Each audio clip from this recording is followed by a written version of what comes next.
Good evening, folks. Today we'll be taking a look at the upcoming second annual Greasy Road Hockey Tournament. Thank you for tuning in to POC TV on channel 231. I'm Troy McClure. You might know me from engaging documentaries such as White Pine's Winning Seasons and the ever-probing Barry Russian football budget spending. Where is that money going? And I'm Jack Mehoff. And we're here to bring you through the upcoming tournament, look at its movers and shakers, and just generally get that hype train rolling. Well, the first item on our agenda today is Captain Jacob Howell trade request to the EBHL. For those of you that don't know, that's the Eastern Ball Hockey League. Unavailable for comment, we don't know how this loss has affected the team formerly known as Howell's Hitmen. You know, it's a double-edged sword, is what this one is. Personally, this is the way I see it. On one side, we're seeing a team left without a captain at a crucial moment. They're about to make that climb up the mountain, and they lost their guide. They don't know where we're going. On the other option, it gives an opportunity for someone else to step up and play that big leadership role. Maybe we have a more calming influence on the ice. That suck mode button, there's a potential for that to remain inactive for an additional shift or two. And recent rumors have been circulating, stating that Howell's commitment and his conditioning isn't once where it was. Multiple packs of Bogues and a couple bottles of Baby Duck have brought it down in recent years. And I don't know where that falls. In this vacancy, we had an opportunity for Matt Santos to step up, like I was talking about previously, and he made an aggressive trade for Dan Tapp, which leads us into our second story of the night. Dan Tapp's availability during the tournament. As a highly recruited addition to Matt Santos' team, we can expect to see Tapp log some serious minutes. However, rumors circulate that prior engagements may leave him on the sidelines for this year's tournament. Dan is rumored to have a grade 8 graduation to attend to his recently engaged fiancée. Also, other rumors, don't quote us on this, the cops have been looking for him for underage women. The old cradle robber at it again. Well said, Jack. This leads into another issue surrounding Dan and Captain Matt Santos. A budding bromance. And I use that B very loosely in this situation, folks, very loosely. It's caused quite a stir. My partner here, he mentioned how Dan's availability has been questioned, and it has been through the recent weeks during practice times. Apparently, Dan's missing previous engagements to log multiple hours on Skype, and oddly enough, to a dorm room in Guelph. Matt Santos. A source of White Pine's got a hold of Dan's agenda lately, and we found some intriguing information. If we can get a close-up on this. Apparently this is Matt's agenda. So we see here... excuse me. Okay. Thank you very much. Dan's agenda concerning Matt. We see here 1 day left. So excited. I'd like to underline the multiple O usage. On the day, Matt is home. Heart XO, and a balloon. And I'm not sure why the balloon's on there. I don't know if that has some do you know? I think it's a little game they play. Oh, is it a game? A balloon game. They make animals for each other or something of that sort. Well, that's to each his own. To each his own. Anyway, no word yet as to how the future Mrs. Tappinen is dealing with this situation. It's a heart-crushing blow. I know here at POC our prayers are with her and the whole family in hopes that this issue is resolving. I know you're close to the Tappinen family. Tell me. I'd love to expand on this actually. It's being handled internally by the family, although I've been able to talk to Bob and Joe. They've questioned Dan multiple times on this topic. He seems to get very sensitive and defensive over Matt. There was that prior relationship with Jen. They don't know if something sparked there with Dan or not that ended that possibly. It led to the bromance. That's what started it. So we're going to let that's handled internally, not our business. All right. Anyways, the trade created an opportunity for Captain Ryan Valaka to fill a vacant roster spot. Now, we were all very intrigued and anxious to see what he would do with this, and turns out he picked up Alex Schmidt to fill the spot. Captain Valaka is... Sorry, my apologies. Oh, sorry. I choked. Are you okay? I'm okay. All right, we're going to get on. Yeah, we're good. Back on. Anyway, he's been picked up looking for a defensive force with offensive firepower. As an undrafted starter, Schmidt could be looking to create a Brian Rafalski story. Hopefully, he has taken the running shoes out and put the beers away for a couple of weekends. Or the rapidly developing gut may interfere at game time? I think we're overlooking a more crucial question here, folks, and this isn't me.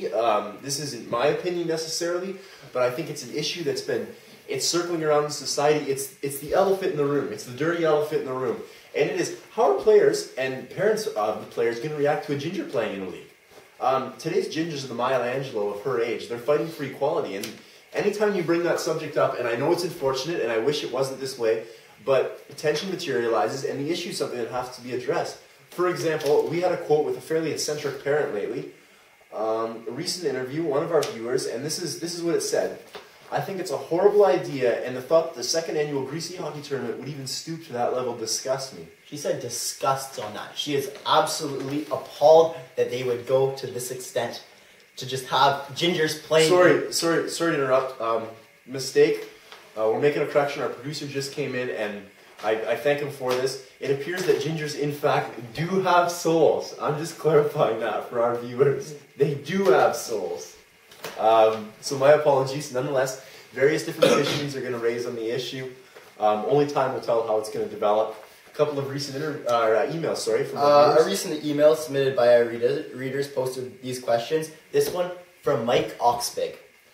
He said, what's the difference between a redhead and a brick? I have no idea. The answer is at least a brick gets laid. Ooh, played, Mike.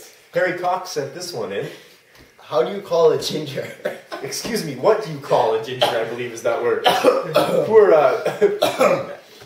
What do you call a ginger whose phone rings on a Saturday night? I have no idea. Shocked. Answer shocked. That hurts. And as you can see, these right here are two people that they don't have the most positive outlook on that idea, that inclusion. Mm-hmm. We're going to see how this plays out. We're just going to play it by ear. We're not going to take any stances on it. It brings us to our last story, circling around Wiley veteran Mark Santos. Will Mark's hips hold? Let me tell you guys about osteoporosis. It's a disease in which the bones become weak and are more likely to break. People with osteoporosis most often break bones in the hip, spine, and wrist regions. In the United States alone, more than 40 million, that's right, million people either already have osteoporosis or are at a high risk due to low bone mass. So everyone's got to drink their milk when they're younger. Osteoporosis can occur in both men and women at any age, but it is most common in older women. Looks like this disorder is falling right into Mark's wheelhouse, and it really is a sad state of affairs. If we can get the camera to zoom in on this real quick for me, I'm just going to walk you through the way osteoporosis runs. So here we can see the pelvis, right? We can see the femur. We got the femoral head, the greater trochanter located here, the lesser trochanter. And when there's a fracture, it often occurs right here, right on the femoral neck. All right? So it's coming in usually from a slip or a fall, as stated earlier. And this is going to lead to pins. This is going to lead to screws, plating. And this isn't something to play around with. Like these are serious injuries. And as you progress in age, your ability to heal quickly deteriorates. So one fall, and this is our bone. So if I can expand here, we're really going to be looking after Mark's safety. 100%. Any injury, like if after he's had this surgery, it's more likely that he will break the bone again. So we're really looking out for him here. If he has any pain, we're going to call him off. He's going to have to sit on the bench. It's crucial. We have some outdoor safety tips to avoid this kind of accident. The first one, Mark, if you can please use a cane or a walker at all times. That's going to be first off. It's going to help you with your stability and hopefully keep you safe. Our second tip here for Mark is he should wear rubber-soled shoes so he doesn't slip. We know this firsthand experience. Of course, our grandmother, 100%. Well, my grandmother. She swears by it. Yes, 100%. Third, number 3, walk on grass. Sidewalks are slippery. You know, sometimes they don't look slippery, because I know, I've been caught too. You don't think, but they are. Yeah. And in winter, put salt or kitty litter on the sidewalk outside your house, Mark, on your driveway, on your deck, anywhere you're going to be walking. We just want you to take as much care as possible so you don't aggravate this injury. And I know they have these cool things, they're called yak tracks. They're like metal coils, you snap them on. It's supposed to work excellent. Anyway, that's what I heard. Brings us to the last part of our program, free rant time. One topic, 30 seconds, say your piece. Jack, you're up first, go. Question raised about goaltender Matt Dumoulin. It's been asked about how long he will be able to go in the tournament while staying completely sober. As being the goalie for his team, dooms DUIs, this would be a huge blow for the team if he blows over the legal limit. Causes of this alcoholism or drinking problems, if he drinks too much, will be his slow reaction time. He might see 2 balls coming at him. It's going to be very difficult. And that's my time. Now you're up. Am I up? You're up. When? Right? Meow. My turn. 30 seconds. Here I go. I want to talk about, first I want to touch on one thing at the end there that Aaron just talked about. When Dumoulin starts getting, when his vision goes, when his judgment goes, he's been known to take down a slump buster or two. And we don't want to see that happen. Anyway, I want to talk about Aaron Vlaca, White Pines captain Aaron Vlaca, last round pick in the 2nd annual Greasy hockey tournament. Brings up 2 important questions to ask. First off, is the scouting report flawed? Are people not giving him the credit he deserves? And you were mentioning how last night... big game against the Superior Heights Steelhawks. He had really the cushioning goal to make it 4-2. A nice redirection. I do believe the Steelhawks are last in the league, are they not? Still a redirection goal.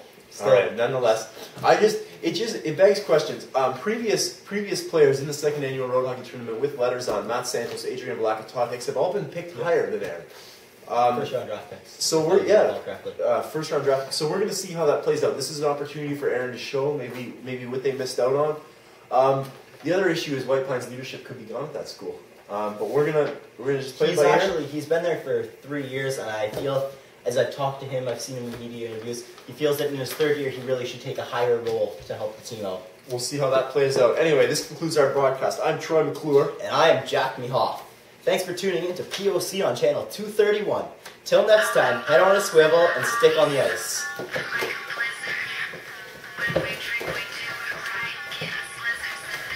That's extremely inappropriate for the workplace. I'll get the director. I'm getting the director. This is ridiculous.